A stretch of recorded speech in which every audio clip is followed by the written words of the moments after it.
세상을 창조하시고 하나님 섭리 가운데 이 세상을 다스리시고 이끄시는 여호와 하나님 앞에 기도합니다. 오늘도 세상에 명을 주시고 살게 해주신 하나님 앞에 영광과 찬양 올려드립니다.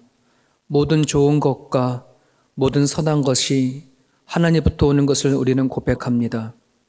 오늘도 저희들이 참 살아가는 삶의 현장이 어렵고 힘든 부분들이 있지만 우리의 생각과 소망을 하나님 앞에 두고 살아가게 해주심을 감사합니다. 오늘도 말씀 앞에 모인 주님의 권속들을 좀 기억하여 주옵시고 하나님께서 우리를 통해서 하시고자 원하시는 하나님의 선하신 일들이 각각의 믿음의 가정에서 일어날 수 있도록 성령께서 축복하여 주옵소서. 오늘도 말씀 붙잡고 기도하며 하루를 출발하고자 원합니다. 저들의 기도를 들어주시옵시고 말씀을 사모하며 말씀 따라 살아내어 줄 수 있는 우리 모두가 되게 하여 주옵소서. 감사하며 예수님 이름으로 기도합니다. 아멘. 오늘의 말씀은 갈라디아서 4장 21절에서 31절까지입니다. 갈라디아서 4장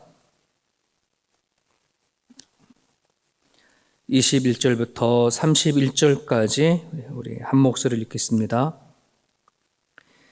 내게 말하라. 율법 아래에 있고자 하는 자들아, 율법을 듣지 못하느냐?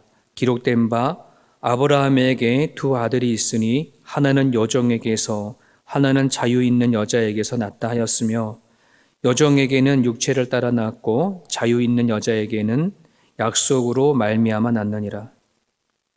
이것은 비유니 이 여자들은 두 언약이라.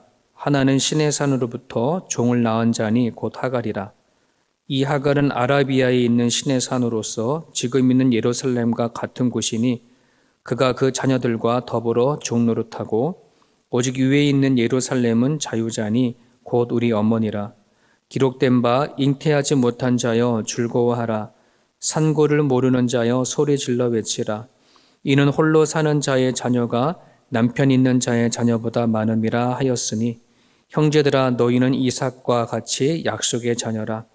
그러나 그때의 육체를 따라 난 자가 성령을 따라 난 자를 박해한 것 같이 이제도 그러하도다. 그러나 성경이 무엇을 말하느냐? 여종과 그 아들을 내쫓으라. 여종의 아들이 자유 있는 여자의 아들과 더불어 유업을 얻지 못하리라 하였느니라. 그런즉 형제들아 우리는 여종의 자녀가 아니요 자유 있는 여자의 자녀니라. 아멘. 영국에서 아프리카 탐험가로 두 사람을 꼽고 있습니다. 셸리 로즈와 데이빗 리빙스톤이라고 하는 이 두 사람입니다.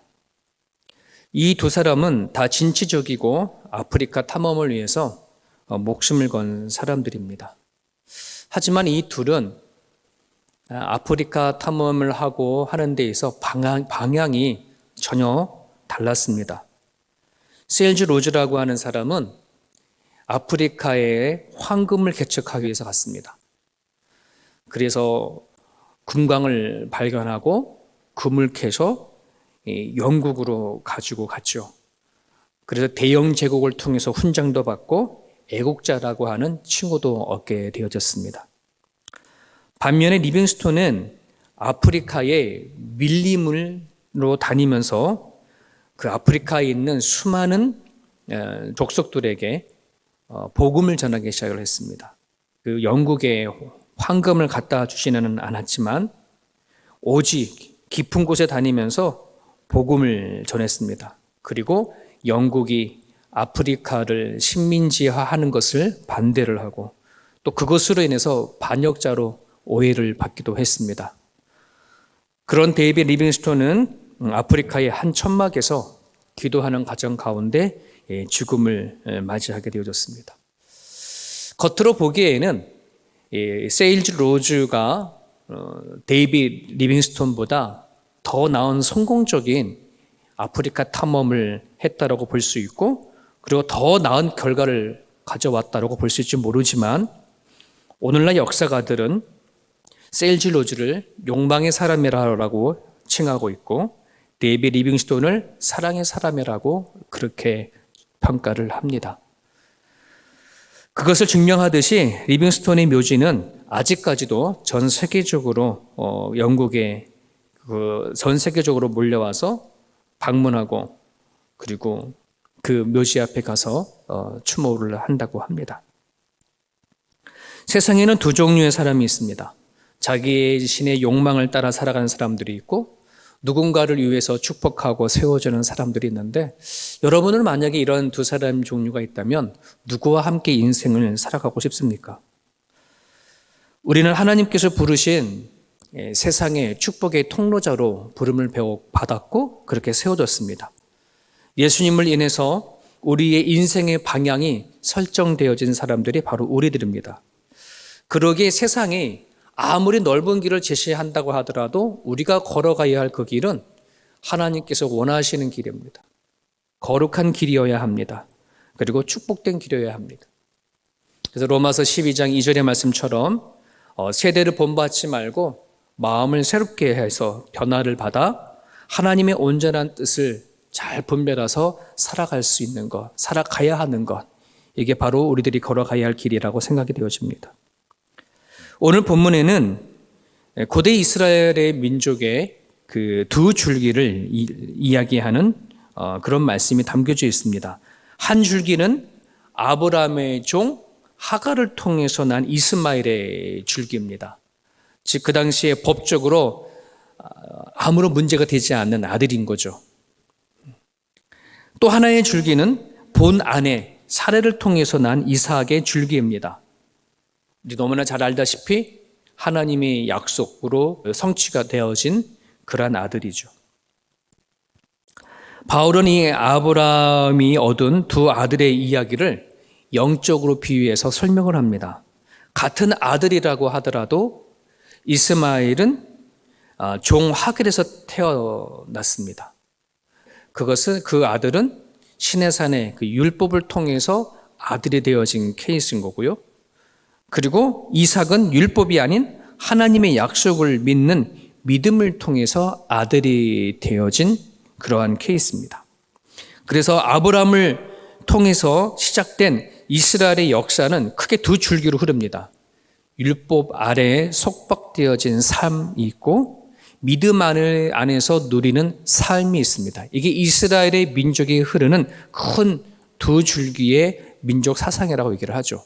율법에 속해져 있는 삶, 하나님을 믿음으로 그 하나 자유함을 누려지는 삶, 이렇게 두 큰 줄기를 얘기하고 있습니다. 여러분, 이것은 인류 역사를 설명하는 데도 사용이 되어지고 있습니다. 인류 역사에도 크게 두 줄기가 있습니다. 첫 번째 줄기는 아담의 줄기입니다.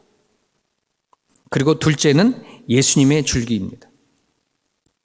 아담의 줄기는 참된 자유를 잃어버렸습니다. 그리고 에덴 동산에서 쫓겨나서 자신의 욕망에 따라 자신의 뜻에 따라 살아가는 삶의 줄기이죠.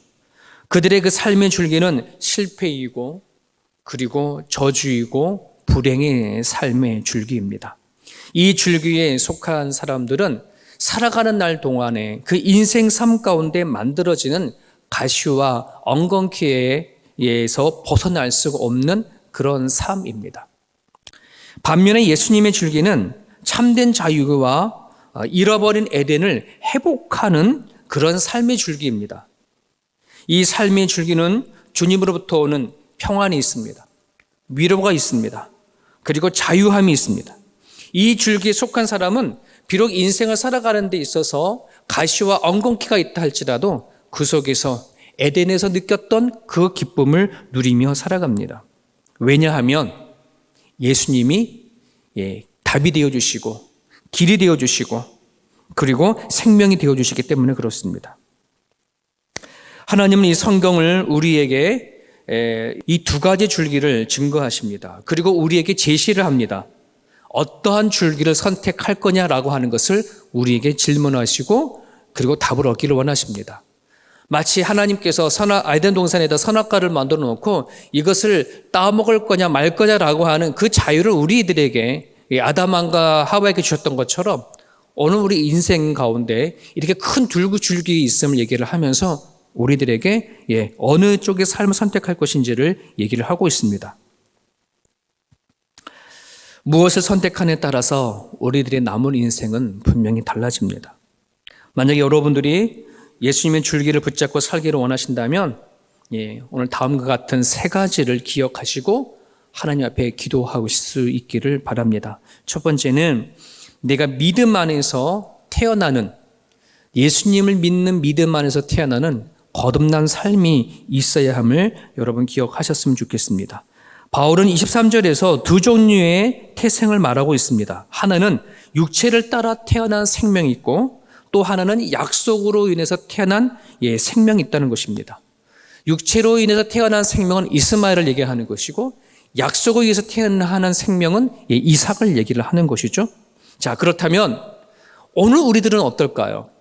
오늘 우리들은 육체를 따라 태어난 존재일까요? 아니면 하나님의 약속을 통해서 태어난 존재일까요?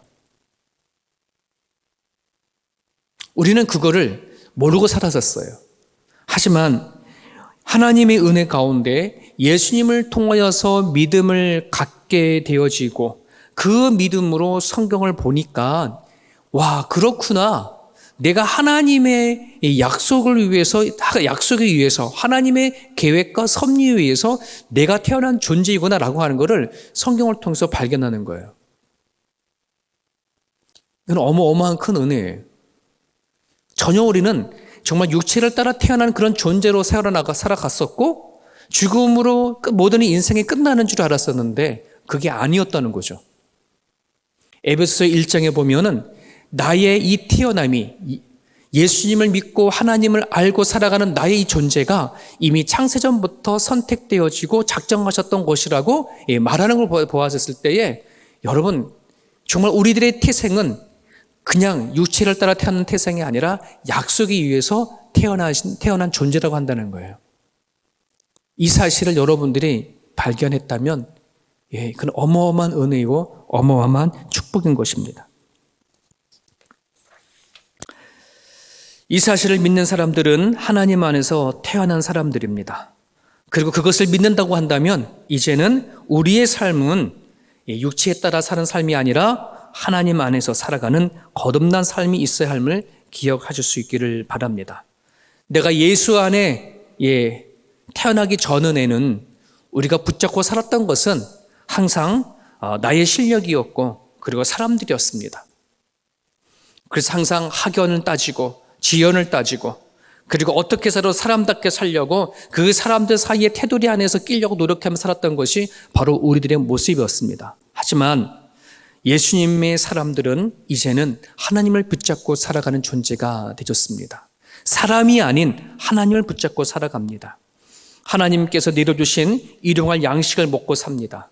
하나님께서 보여주신 꿈을 붙잡습니다. 하나님께서 들려주시는 음성을 분별하고 살아갑니다. 이것이 거듭남의 삶입니다. 파산하는 배 안에서는 1등석이나 2등석이나 3등석이나 다 똑같은 자리입니다.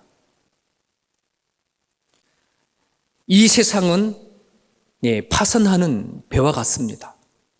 이 세상에 구원자이신 예수님께서 오셔서 우리를 구원해 주시고 하나님 안에 새롭게 살아가는 그 인생을 우리에게 허락해 주셨습니다. 구원받은 존재로 내가 어떤 지혜를 붙잡고 살아가야 할 것인지 여러분들이 판단하시고 또 기도할 수 있으면 좋겠습니다. 또 하나 기도할 것은 주님의 줄기를 붙잡고 살기를 원하신다면 우리들 안에 남아있는 옛 자아를 해결해야 합니다. 30절에 보면은 바울은 아주 심플하게 제시를 하는데 여종과 그의 아들을 내쫓으라라고 하는 이 표현을 하고 있습니다. 여기서 여종과 그의 아들은 이스마엘과 하갈이죠. 그러니까 우리 안에 있는 육체의 소욕을 말하는 거예요. 내 마음, 내 생각, 내 기준으로 살고 살았던 이 욕심들을 다 내쫓으라라고 그렇게 얘기를 하고 있습니다. 이 욕심 안에는 항상 중후심이 있고 시기와 질투가 항상 숨어 있는데 정말 주님을 붙잡고 살아가고자 원하는 사람들은 성령 안에서 이 부분을 처리하라고 우리에게 요구하고 있습니다. 이 일들은 우리의 힘과 노력으로 되어지는 부분이 아닙니다. 성령 하나님을 통해서 예수님께서 나를 위하여 십자가에 못 박혀 돌아가신 그 은혜가 경험되어져야 이 옛 자아가 해결이 되어집니다. 내 안에 남아있는 죄된 성품과 죄된 인격들이 하나님 안에서, 성령 안에서 해결이 되어지고 채워지게 되어져 있습니다. 그래서 우리는 기도가 필요합니다. 많은 사람들이 하나님의 말씀을 그래도 어느 정도 알고 있습니다. 하지만 그 말씀이 살아서 움직이려고 한다면, 그 말씀이 나를 변화시키기 위한다면 절대적으로 필요한 것이 기도입니다. 나의 옛 자아가 하나님께서 원하시는 삶으로 가는 데 있어서 길을 막고 있고 또 살게 하지 못하는 데 있어 걸림돌이 되어집니다. 여러분들이 기도로 우리들 안에 아직 남아있는 옛 자아를 성령님을 통해서 잘 처리해가고 해결해 갈 수 있는 저와 여러분의 모습이 되어지길 바랍니다. 그렇게 막혀있는 내 옛 자아가 사라진다고 한다면 하나님부터 오는 그 채워지는 것은 시간 문제입니다. 내 가정 안에, 내 교회 안에 흘러가야 할 그 채워짐은 시간 문제예요. 마지막 하나만 더 부탁드리고 기도하기 원하는 것은요, 주님의 줄기를 붙잡고 살기 원하신다면 하나님이 우리에게 제시해 주는 비전의 산으로 올라갈 수 있기를 바랍니다. 25절과 26절 이 두 구절 안에는요, 이스라엘 민족이 바라보았던 두 개의 산이 나옵니다. 하나는 신의 산입니다. 모세가 율법을 받은 산입니다. 일반적으로 신의 산 하면 율법의 산입니다. 율법을 통해서 내가 이루어야 하는 것, 성취해야 하는 것, 내 노력과 내 성공으로 올라가야 하는 산이 바로 신의 산입니다. 그러나 그 산은 내가 만족할 수 없는 산입니다. 왜냐하면 내가 아무리 노력하고 내가 아무리 힘쓴다고 하더라도 그 산은 끝이 없기 때문에 만족할 수 있는 산이 아니기 때문에 그렇습니다. 그래서 바울은 이 산이 아닌 우리가 바라봐야 할 예루살렘에 있는 시온산을 얘기를 하고 있습니다. 하나님이 계신 산입니다. 하나님의 위로가 있고 하나님의 사랑과 회복이 있는 산을 얘기하고 있습니다. 이 산을 우리는 사모해야 합니다. 그 산에 올라가야 우리가 사는 세상에 내가 무엇을 이야기하며 살 것인가 하는 것이 결정이 되어집니다. 하나님을 통해서는 위로가 있어야, 하나님을 통해서 오는 평안과 하나님을 통해서 오는 그 사랑이 있어야 내가 이 세상에 살아가는 가정 가운데 무엇을 말하고 살아갈 것인가를 결정되어지기 때문에 그렇습니다. 내가 한 일을 얘기하는 것이 아니라 하나님부터 받은 것을 우리는 이야기하며 살아가야 하기 때문에 그렇습니다. 락다운 기간에 그 히말라야 산을 올랐던 올해 그 대한민국의 김홍빈 산악인이라는 한 분이 정상까지 오르고 내려오는 길에 실종되어져서 죽음을 맞이했던 소식을 들었습니다.